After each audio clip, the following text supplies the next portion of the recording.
Olá, meninos e meninas da Escola Municipal Marcílio Rangel, as turminhas do nono ano, aula de História com o professor Valdemar. Pessoal, hoje nós vamos estar dando continuidade. Na verdade, a gente vai iniciar hoje um novo conteúdo, certo? A gente vai começar a falar sobre a Primeira República, que na verdade é uma continuação do tema anterior que nós vimos, né? Nós estudamos na aula passada sobre a República da Espada. Então, a República da Espada é como se fosse uma parte desse conteúdo, está inserida dentro desse conteúdo conhecido como Primeira República. Então, a Primeira República é um período que vai de 1889, que foi quando Marechal Deodoro da Fonseca proclamou a República, até 1930, quando Getúlio Vargas vai assumir o poder no Brasil, ok? Através de um golpe.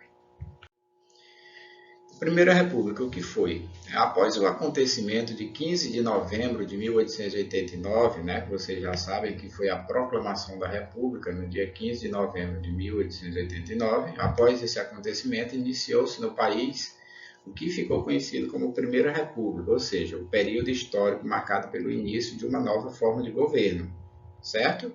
A partir da implantação da República no Brasil, o nosso país ele passou a ser governado por um presidente e não mais por um imperador.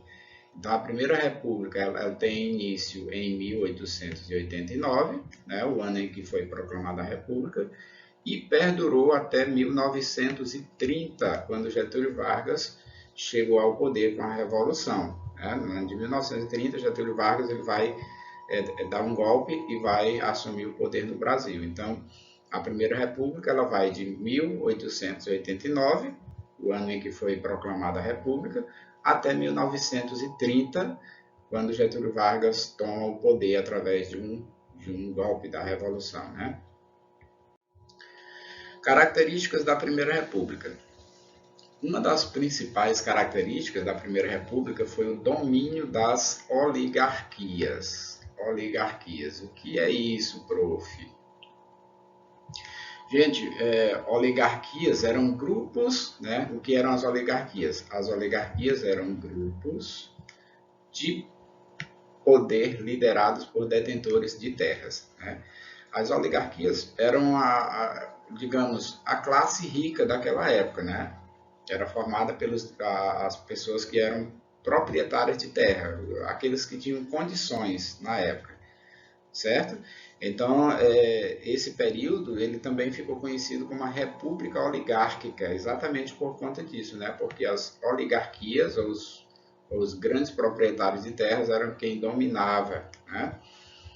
Tá certo? Então, uma das principais características foi o domínio das oligarquias, dos grandes proprietários de terras. O período oligárquico teve início com o fim da República da Espada.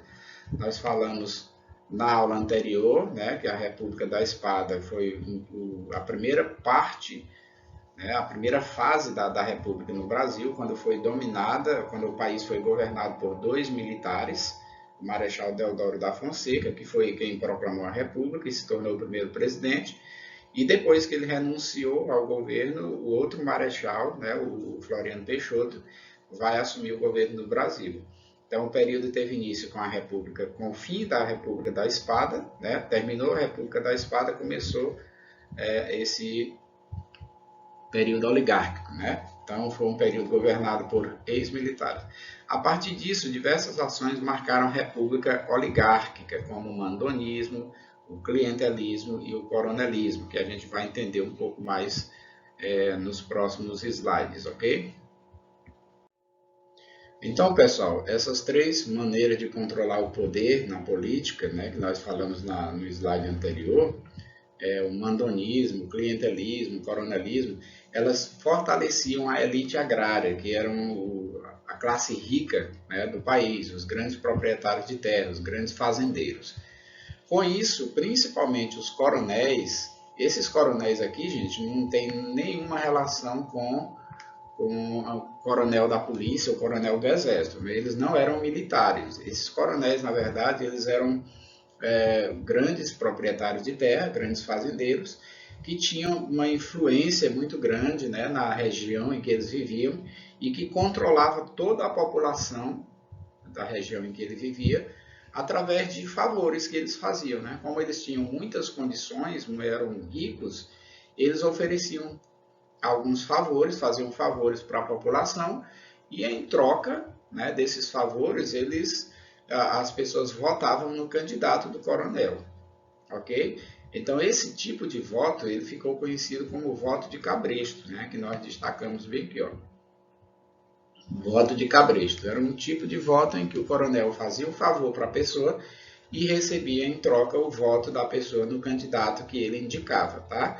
O que não é muito diferente do que a gente vê hoje. Até hoje a gente vê essas coisas acontecerem. As pessoas votarem em um determinado candidato porque o candidato fez um certo favor para ele, tá? Não está muito fora da nossa realidade atualmente, ok? Então tá aqui o voto de cabresto representado nessa imagem, ó, o cara vai votar, mas o coronel está ali segurando no cabresto dele, né? Ele só vota naquele candidato que o coronel quer, ok? Então isso ficou conhecido como voto de cabresto. Enquanto isso, outras políticas, como a política dos governadores e a política do café com leite, né? Vamos destacar essas duas aqui, a política dos governadores e a política do café com leite, que já está destacada aqui, vamos só enfatizar mais um pouquinho sobre essa política. Eram também formas de oligarquias se fortalecerem. Assim, dentro de cada política se estabeleciam acordos entre as oligarquias para que os conflitos fossem diminuídos. Entretanto, os acordos não conseguiram acabar totalmente com as desavenças entre os grupos oligárquicos. Nós temos aqui essa imagem representando aqui a política do café com leite, né? Que política era essa, professor? Gente, a política do café com leite, vocês observam aqui que tem dois cidadãos aqui, né, representados nessa gravura, sentados em uma gangorra, tá? É um brinquedo. E antigamente, né, havia nos parques de diversões, uma gangorra. E esses candidatos, eles estão representando aí dois estados, né? Aqui, ó, o estado de São Paulo e o estado de Minas Gerais, ok? São Paulo e Minas Gerais. Então, essa política do café com leite era o seguinte: havia um acordo aí entre os políticos de São Paulo e os políticos de Minas Gerais para eles se revezarem no poder na presidência do Brasil, tá? Então, um mandato era um presidente paulista quem governava o país. No mandato seguinte, seria um presidente do estado de Minas Gerais. Em outro mandato, voltava para São Paulo, e assim sucessivamente. Então, havia um acordo aí de revezamento no poder entre as oligarquias de São Paulo e as oligarquias de Minas Gerais, tá? E por que política do café com leite? Porque São Paulo era o maior produtor de café, São Paulo era o maior produtor de café da época e Minas Gerais era o maior produtor de leite da época, certo? São Paulo, café e Minas Gerais, o leite. Daí esse nome, política do café com leite, ok? Então, a política dos governadores ela foi incorporada pelo presidente Campos Salles, que governou o Brasil entre 1898 e 1902. Dessa forma, a política se estabelecia em troca de favores entre o Estado e o governo federal. Sempre a mesma coisa, né? Só mudava o nome, mas na verdade era tudo estava aqui, baseado na troca de favores, certo? Como é que acontecia essa troca de favores entre o Estado e o governo federal?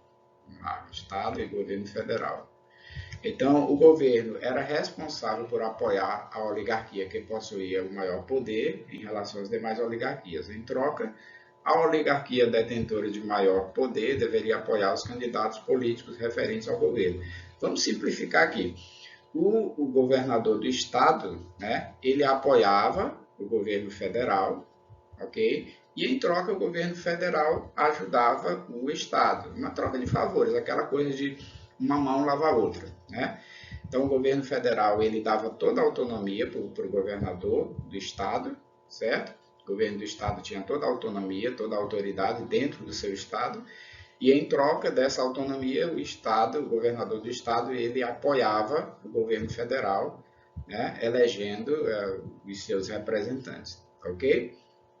Então, em todas essas esferas de poder, seja no coronelismo, seja no voto de cabresto, na política de café com leite, tudo era a mesma coisa, gente, era troca de favores, certo?